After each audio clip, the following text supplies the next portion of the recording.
Hi friends, ಇದು ನನ್ನ 2ನೇ ವ್ಲಾಗ್. ಇವತ್ತಿನ ದಿನಚರಿ ಹೇಗಿತ್ತು ನೋಡೋಣ ಬನ್ನಿ. ಸೊ ನಾವು 7:50ಕ್ಕೆ ಅಳ್ನಾವರಿಗೆ ರೀಚ್ ಆದವು. 7:45ಕ್ಕೆ ಅಳ್ನಾವರಿಂದ ದಾಂಡೇಲಿಗೆ ಟ್ರೈನ್ ಇತ್ತು. ನಾವು ಬಂದಿದ್ದೆ 7:50ಕ್ಕೆ. ಸೊ ಅಲ್ಲಿ ಟ್ರೈನ್ ನಮಗೆ ಮಿಸ್ ಆಯಿತು. ಸೊ ಟ್ರೈನ್ ಮಿಸ್ ಆಯಿತು, ಇನ್ನೇನು ಗತಿ ಅಂತ ನಾವೇನು ಮಾಡ್ದೋ, ಬಸ್ ಸ್ಟ್ಯಾಂಡಿಗೆ ಹೋದೋ. ಬಸ್ ಸ್ಟ್ಯಾಂಡ್ಗೆ ಹೋಗಿ ನೋಡಿದ್ರೆ ಅಲ್ಲಿ ಅರ್ಧ ಗಂಟೆ ಆಯಿತು, ಬಸ್ಸೇ ಬಂದಿಲ್ಲ. ಆಮೇಲೆ ಒಂದು ಬಸ್ ಬಂತು ದಾಂಡೇಲಿಗೆ.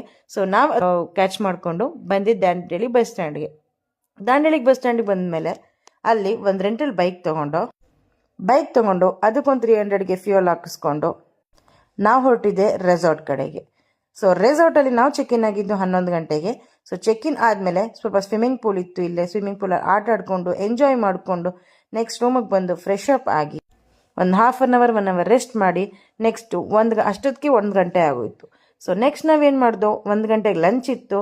ಲಂಚ್ ಮಾತ್ರ ತುಂಬಾ ಚೆನ್ನಾಗಿತ್ತು. ವೆಜ್ ಅನ್ಲಿಮಿಟೆಡ್ ಲಂಚ್ ಇತ್ತು.